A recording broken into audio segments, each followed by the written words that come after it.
Hi guys, मैं शांतनु और मैंने कहा था ना अपने भूत बंगला के टीजर रिव्यू में, और फिल्म में भी एग्जैक्टली वही हुआ है। Now let me start this review by saying this. अगर भूत बंगला साल 2007 से साल 2015 के बीच आ जाती ना, तो ये फिल्म इंस्टेंटली हिट बन जाती और साथ ही आपको हंसा हंसा के पागल कर देती। और वो क्यों? क्योंकि भूत बंगला में जो कॉमेडी है, जो प्रेमिस है, जो फंडामेंटल कॉमेडी हमारे को इसमें दिखाई गई है, वो उस टाइम 2007 यानी कि पहली भूल भुलैया के बाद और उसके बीच आ जाती ना 2015 के, तो ये कॉमेडी आपको एकदम फ्रेश साउंड करती है, एकदम ऐसे लैंड करती है आपके कानों पे जैसे कि ये जोक्स आपने पहले कभी नहीं सुने। भूत बंगला में जो आप कॉमेडी देखेंगे वो आपको हंसाएगी, 200% हंसाएगी, लेकिन ये कॉमेडी आपको कुछ भी नया नहीं देगी। कोई भी फ्रेश जोक आपको नहीं दिखेगा, कोई भी नई हरकत कॉमेडी में होती आपको नहीं दिखेगी इस पूरे के पूरे प्रेमिस में, क्योंकि ये पूरा का पूरा नॉस्टैल्जिया पे बैंक करती है, रिकॉल की कॉमेडी है। हर एक जोक, हर एक सिचुएशन, हर एक camera angle, in fact Akshay Kumar through out the film जैसे कॉमेडी करते हैं, ये सब कुछ आपको पुरानी भूल भुलैया की याद दिलाएगा। अब कॉमेडी में यही नॉस्टैल्जिया भूत बंगला के पूरे स्क्रीन प्ले में कई जगहों पर तो बहुत अच्छी तरह फिट होता है, जोक्स बहुत अच्छी तरह, कॉमेडी बहुत अच्छी तरह लैंड करती है, लेकिन बहुत सारी जगहों पर यही नॉस्टैल्जिया वाली कॉमेडी बहुत ओवर लगती है, स्टेल लगती है, रीडर डन टू डेथ लगती है। लेट असरानी साहब and Rajpal Yadav are the outstanding stars of this entire screenplay. इन दोनों ने अपने किरदार जिस तरह से निभाए हैं, वो आपको पुरानी भूल भुलैया में इन्होंने जो किरदार प्ले किए थे उसकी तो याद दिलाएंगे ही instantly, but at the same time both Asrani साहब and Rajpal Yadav look flawless delivering this performance. कहीं पे भी ये नहीं लगता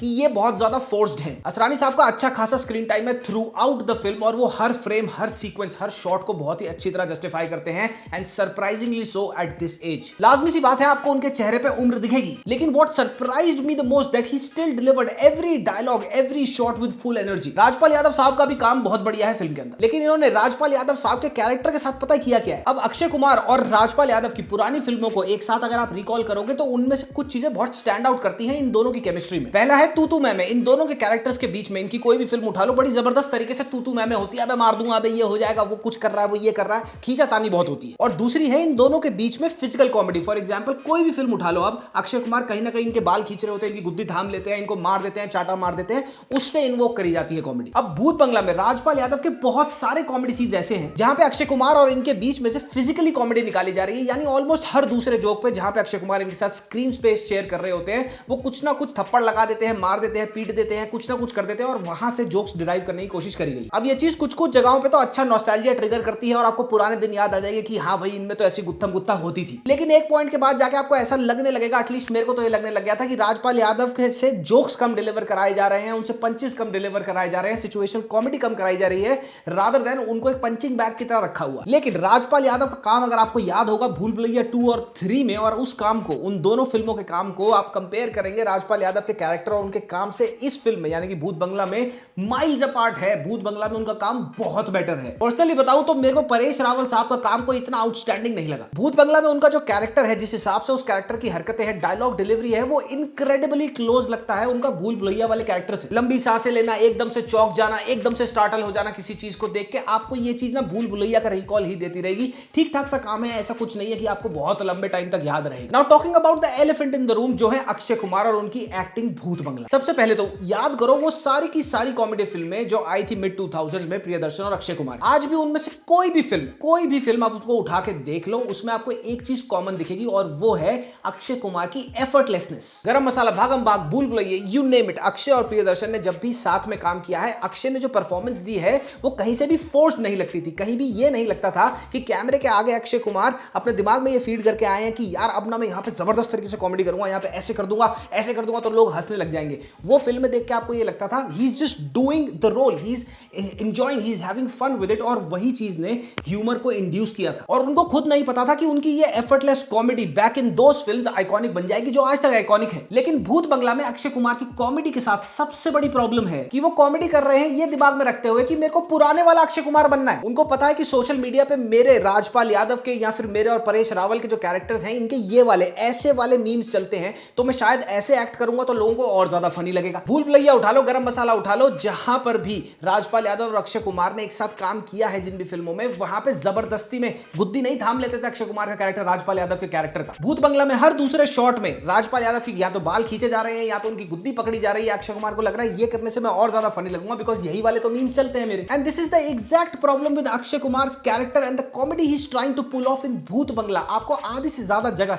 ओवर 60% मेरे को तो ओवर एक्टिंग लगी Akshay Kumar. He is literally shouting through out the film. भूत बंगला से बहुत बेटर कॉमेडी अक्षय कुमार ने अगर रिसेंट टाइम्स में करी है तो वो करी है फिल्म खेल खेल में। एक चीज आप नोटिस करेंगे अगर आपने खेल खेल में देखी है, Khel Khel Mein Akshay Kumar was very effortless, he was himself, he was not trying to be the Raju from Hera Pheri और the Mac from Garam Masala. Bhoot Bangla में on the other hand Akshay Kumar is trying not hard बल्कि desperately very hard to sound like doctor Aditya Shrivastava, जो उनका character था 2007 वाली भूल भुलैया में। मैं अक्षय कुमार की कॉमेडी का बहुत बड़ा फैन हूं। दीवाने हुए पागल, आवारा पागल दीवाना मैंने बहुत बार देखी है, लेकिन भूत बंगला में कई बार इतना ज्यादा ओवर हो गया था इनका है हु जबड़े फाड़ फाड़ के गले से नसें निकाल रहे हैं खींच खींच कर, कि कई बार तो मेरे को लग रहा था यार बस करो। और यही सबसे बड़ी प्रॉब्लम है नॉस्टैल्जिया ड्रिवन कॉमेडी के साथ, क्योंकि फिल्म का लीड चाह रहा है कि वो 20 साल पुराने वाला एक्टर जो था वही वाली वो फील दोबारा से ले आए, तो वो कुछ नया नहीं कर रहा, कुछ डिफरेंट कैमरे के आगे नहीं कर रहा, वो कैमरे के आगे खड़ा ही ये सोच के है कि मुझे बनना वो है। लेकिन उस टाइम पर 20 साल पहले वो कॉमेडी करते हुए उसके दिमाग में ये सब नहीं था कि ये आइकॉनिक बन जाएगी या मीम बन जाएंगे। और अब अपने ही मीम्स को देखकर, अपने ही सोशल मीडिया पे जो परसेप्शन चलती है मेरी कॉमेडी फिल्म्स को लेकर, उसको देख के किरदार निभाने की कोशिश करी जा रही है। And that's why his performance look very very desperate in the film. Film का पहला हाफ काफी डिसेंट है, हाँ नॉस्टैल्जिया बेटिंग वाली कॉमेडी है, मुझे पता तो था कि ऐसी कॉमेडी होनी है, लेकिन मेरा सबसे बड़ा एप्रीहेंशन ये था कि नीरज वोरा साहब की राइटिंग नहीं है तो ये राइटिंग को पुल ऑफ कैसे करें। बट पहले हाफ में नॉस्टैल्जिया बेटिंग है पूरी की पूरी राइटिंग, पुरानी चीजों से बहुत सारी चीजें ड्रॉ करी जाती हैं, कहीं भी नया नहीं जाता है कुछ भी, लेकिन बुरा नहीं है, आपको हंसी आएगी, बहुत ज्यादा ट्रैश या बहुत ज्यादा क्रिंज कहीं पर भी नहीं लगेगा, जैसा भूल भुलैया 2 और भूल भुलैया 3 में था। Very honestly saying I was pleasantly surprised कि फिल्म के राइटर्स ने एक ऐसी पीस ऑफ राइटिंग को पुल ऑफ कर लिया जो नीरज वोरा से कंपेयर करी जाती, नंबर 1, और दूसरी चीज ये कि 20 साल के बाद यही सारी सेम स्टार कास्ट आ रही थी अलग अलग किरदारों में एक नई फिल्म में, लेकिन इनको प्रोड्यूस करना था पुराना नॉस्टैल्जिया, और इनको जो बाइंडिंग फैक्टर था इनका वो था इनकी राइटिंग, और वो राइटिंग इनको फेल नहीं करती है। I was really really apprehensive about this fact कि राइटिंग कहीं ना कहीं इनको फेल करेगी, लेकिन एटलीस्ट फर्स्ट हाफ में तो सारे कैरेक्टर्स को ड्यू मिलता है, जोक्स अच्छे मिलते हैं, स्क्रीन टाइम ठीक मिलता है, कहीं पर भी आपको ऐसा नहीं लगता कि यार ये तो ट्रैश है उठ के चले। अगर भूत बंगला की राइटिंग को मैं कंपेयर करूं हाउसफुल 5 की राइटिंग से जो 250 करोड़ रुपए में बनी थी और अक्षय कुमार की आज तक की, इनफैक्ट बॉलीवुड की आज तक की सबसे महंगी कॉमेडी पिक्चर है, तो भूत बंगला की राइटिंग इससे मच बेटर है। फिल्म की डायरेक्शन की अगर बात करी जाए तो कुछ भी नया नहीं है, but then again come to think of this fact कि ये कुछ नया करने निकले ही नहीं थे, तो इसी कारणवश आपको देखने को मिलेगा प्रियदर्शन साहब का वही 20-25 साल पुराना कॉमेडी फिल्मों को डायरेक्ट करने का स्टाइल। कॉमेडी ऑफ एरर्स होती दिखेगी आपको हर जगह, बैकग्राउंड में कुछ और चल रहा है, फोरग्राउंड में अगर कुछ और हो रहा है, तो अलग अलग चीजें होती हैं एक ही फ्रेम के अंदर, बहुत सारी फिजिकल होती है, सिचुएशनल कॉमेडी होती है, कोई गिर रहा है, कोई लड़खड़ा रहा है, चलते चलते किसी को थप्पड़ लग जाता है, तो यही वाली जो टिपिकल ट्रोप्स है प्रियदर्शन के वो आपको देखने को मिलेंगे। प्रियदर्शन साहब ने टीजर रिलीज के टाइम पे एक इंटरव्यू में ये चीज बोली थी कि वो ऐसी फिल्में अब जबरदस्ती बनाना नहीं चाहते, वो थक चुके हैं, अक चुके हैं वो ऐसी फिल्में बना बना के, ही does not want to make comedy films anymore. और आपको ये फिल्म में उनकी डायरेक्शन देख के पता चल जाएगा, कुछ भी नया ट्राई करने की उन्होंने कोशिश नहीं करी है, सेम ओल्ड ट्रोप्स अपनाए हैं, and I can not blame him because Akshay Kumar wanted him to do so. लेकिन अगर भूत बंगला को कंपेयर करा जाए प्रियदर्शन साहब की जो हंगामा 2 आई थी साल 2021 में, भूत बंगला उससे बहुत बहुत अच्छी है, हंगामा 2 तो बिल्कुल ही गार्बेज थी। अब फिल्म का पहला हाफ आपको सस्पेंस में भी रखेगा, थ्रिल में भी रखेगा, इंटरमिशन में जो एक थ्रिल, एक ट्विस्ट आप जिसको बोल सकते हो, वो भी आपको काफी इंट्रीग करके रखेगा, बट देन फिल्म का सेकंड हाफ आपको बॉर्डर लाइन सेरेब्रल हेमाटोमा दे देगा, और वो मैं बताता हूं क्यों और कैसे। अच्छा, रिव्यू में आगे बढ़ने से पहले एक बिग कांग्रेचुलेशंस मुझे बोलना पड़ेगा, किस लिए और किसको, बिकॉज हमारे 18 subscribers last month level up learning का forge film making boot camp जो कि पावर्ड है बाय सोनी, उसका इंटरव्यू क्रैक करके ऑफिशियली एंड फाइनली अपनी फिल्म मेकिंग जर्नी स्टार्ट कर चुके हैं, और इन सब ने हैंड्स ऑन सीखा है writing, direction, lighting, editing, sound, हर चीज, और ये पूरा का पूरा डायनामिक फिल्म मेकिंग प्रोसेस इन्होंने सीखा है at real locations with real setups and with Netflix approved cinema grade equipment के साथ, और ये सब कुछ यूज करते हुए सिर्फ 12 दिनों में इन्होंने बनाई है अपनी खुद की short film. Forge film making boot camp is hosted by India's largest film making community, और इसका नाम है लेवल अप लर्निंग। ये काम कर चुके हैं लोकेश कनकराज, नेल्सन, दिलीप कुमार और कार्तिक सुबराज जैसे लोगों के साथ, and they bring the same powerful learning experience on ground by travelling to cities like Goa. और इस बूट कैंप का बेस्ट पार्ट क्या है? The mentors who will be teaching you have made Emmy nominated documentaries, Mani Ratnam films, Netflix originals and many other feature films. लेकिन हाँ, apply करने से पहले एक चीज याद रखना, ये बूट कैंप हर किसी को नहीं अब्सॉर्ब करता है, सिर्फ टॉप 5% कैंडिडेट्स ही सिलेक्ट होते हैं after the interview process, because this boot camp is built only for the most passionate film makers. तो अगर आपका फिल्म मेकिंग सीखने का सपना रहा है और नहीं चाहते कि ये सपना मर जाए, then this boot camp is for you. मेरे कमेंट सेक्शन में पिन्ड कमेंट में आपको इसका एप्लीकेशन लिंक मिल जाएगा, वहां से अगर आप अप्लाई करेंगे तो आपको प्रेफरेंस मिलेगी। जाओ जाके चेकआउट करो and start living your dream. सबसे पहली बात तो ये कि इन्होंने जो फिल्म की कहानी में फोक लोर बनाया है वो बहुत बढ़िया बनाया है, लेकिन उसको एग्जीक्यूट बहुत ही टेरेबली करा। वधूसुर की जो बैकग्राउंड की कहानी है, उसकी पीछे की, उसके जन्म की जो कहानी है, कैसे वो आया, क्या वो करता है, क्यों वो करता है,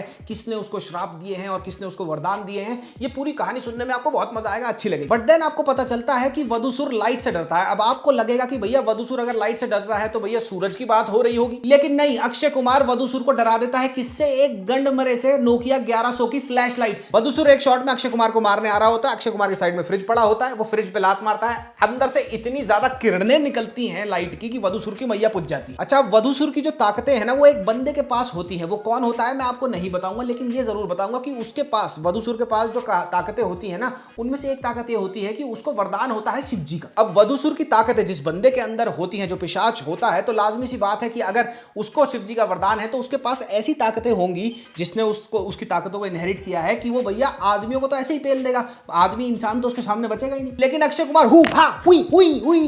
टाइकोंडो जूडो पूडो चौधरा सामने, उस पिशाच के अंदर भयंकर ताकतें हैं, वो एक जगह कंसंट्रेट करके किसी को मार रहा होता है, अक्षय कुमार पीछे से आके ब्रूस ली बनता हुआ लात मारता, उसको उड़ता हुआ चला। फिर इस पिशाच, जो बिल्कुल ही मायावी पिशाच है, भयंकर पिशाच है, उसकी लड़ाई हो रही है अक्षय कुमार के साथ, जो एक मस्खरा है फिल्म के अंदर। और इस वाले फाइटिंग सीन में ये पिशाच अक्षय कुमार को मार मार के उसके दही भल्ले ठंडे कर देता है। अक्षय कुमार इस फाइटिंग सीन में लिटरली पिशाच उसको उठाता है, एक बार दो बार नहीं, घोड़ी बना के उसको 12-15 बार दीवार पे मारता है। और वो दीवार भी कंक्रीट की नहीं है, मोटे मोटे पत्थरों की है, प्राचीन पत्थरों की। लेकिन अक्षय कुमार को क्या हुआ भैया, वो तो खिलाड़ी है, वो खड़ा होता है, कपड़े उपड़े झाड़ता है, उसकी मैया पोतता है वापसी में, और फिर अगले दिन मारने के बाद टोपी पहन के कॉमेडी करने लग जाता है। और ये दिखाने के लिए कि अभी पिशाच से लड़के आया है, जो पिशाच पता नहीं कितने 36,000 सालों से उसकी आत्मा यहां वहां घूम रही है, उसको मारने का भी टाइम था, तो भैया वहां पे उससे लड़के आया है, तो उससे लड़के आया तो खरोचता ही होगी। लेकिन नहीं, ये तो अक्षय कुमार है, यहाँ पे ना मस्कारा लगा दिया तीन नील दिखाने के लिए। वामिका गब्बी का कैरेक्टर फिल्म में कोई भी सब्सटेंशियल, कोई भी फंडामेंटल रोल प्ले नहीं करता, पता नहीं क्यों रखा हुआ। अक्षय कुमार और वामिका गब्बी में 27 साल का एज डिफरेंस है, लिटरली डैड और डॉटर वाला एज गैप है, लेकिन वो रोमांस कर रहे हैं और अक्षय कुमार दिख रहा है भैया बुढ़िया चुका है, तो 60 साल का हो गया। ये इनकी एज है 49 ईयर्स ओल्ड और अक्षय कुमार है 58 ईयर्स ओल्ड, यानी कि 10 साल का लगभग एज गैप है इन दोनों के बीच में। लेकिन गेस व्हाट, जिशु सेन गुप्ता अक्षय कुमार के बाप, उनके फादर प्ले कर रहे हैं इन द फिल्म। जिशु सेन गुप्ता के बाल तक सफेद कर दिया, अक्षय कुमार का पूरा चेहरा ओप्पो और पोको के फिल्टर्स लगा लगा के डी-एज तक कर दिया। लेकिन जब भी फिल्म में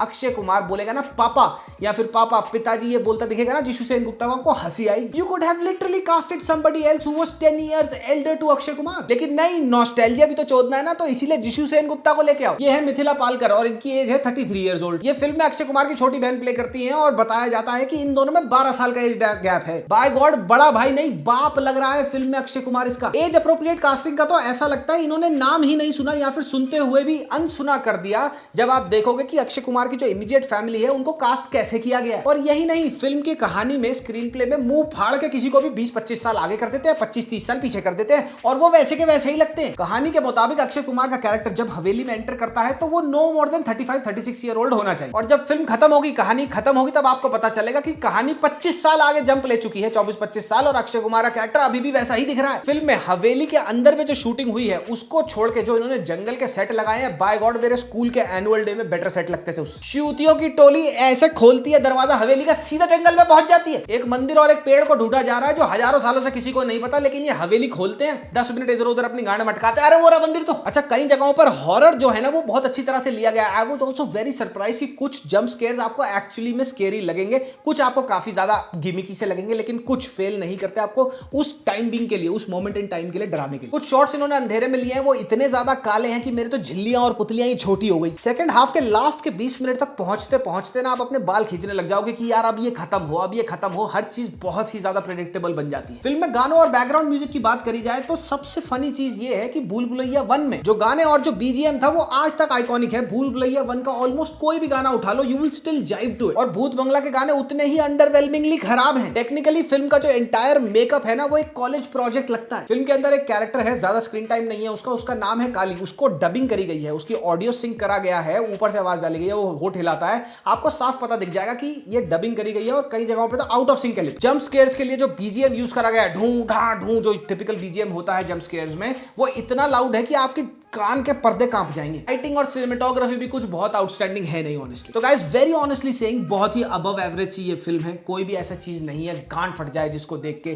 फर्स्ट हाफ आपको एंटरटेन करेगा, हंसाएगा, शिट्स हैं, गिगल्स हैं, हेयर एंड देयर, ठीक ठाक है, नॉस्टैल्जिया बेटिंग है बहुत सारी जगहों पर, बट फिर भी आपको थोड़ी बहुत हंसी आएगी। सेकंड हाफ का कुछ शुरू का पार्ट आपको थोड़ा सा एंटरटेन करेगा, बाकी by the end of the film आप थक जाएंगे। और ये फिल्म आपको अबव एवरेज भी इसलिए लगेगी, पता है क्यों? क्योंकि जो रिसेंटली कॉमेडीज आई है ना उनसे थोड़ी सी बेटर है बस, और इसका जो नॉस्टैल्जिया फैक्टर है वो तो इसका एमवीपी है ही। एक चीज लगे हाथ और बता देता हूं, जो भी आपको ये बता रहा है कि फिल्म गांड फाड़ है, अक्षय कुमार का कमबैक हो गया, नॉस्टैल्जिया आ गया, ये सारे के सारे पेड रिव्यूज हैं। अगले एक हफ्ते तक धड़ल्ले से सेम स्क्रिप्ट से पढ़े जाएंगे ये रिव्यू। नॉस्टैल्जिया है, प्रियदर्शन एंड अक्षय कुमार का Duo is back, the trio of Akshay Kumar, Paresh Rawal and Rajpal Yadav is back. यही सारी चीजें बार बार आपको बताई जाएंगी। IMDb पे हजारों में रिव्यूज खरीदे जाएंगे, गूगल रिव्यूज पे भी यही होगा, इंस्टाग्राम रील्स पे भी आपको सेम ही स्क्रिप्ट से पढ़ के यही सारी चीजें बताई जाएंगी। नॉस्टैल्जिया आ गया, नॉस्टैल्जिया। फिल्म में कुछ भी ऐसा नहीं है कि ये स्पेसिफिकली पर्टिकुलरली एक थिएटर वॉचिंग एक्सपीरियंस डिजर्व करती है। OTT के लिए भी आप वेट करें, फैमिली के साथ आप बिल्कुल जा सकते हैं, ऐसा कुछ अटपटा है नहीं। एक दो बॉर्डर लाइन जोक्स हैं जो थोड़े से इनअप्रोप्रिएट हो सकते हैं, लेकिन देन अगेन वो डिपेंड करता है आपके और आपकी फैमिली एक दूसरे में कितना खुले हुए हैं। बाकी ये जो आपको बताया जाएगा अक्षय कुमार इज बैक, हाय मैं मर गया,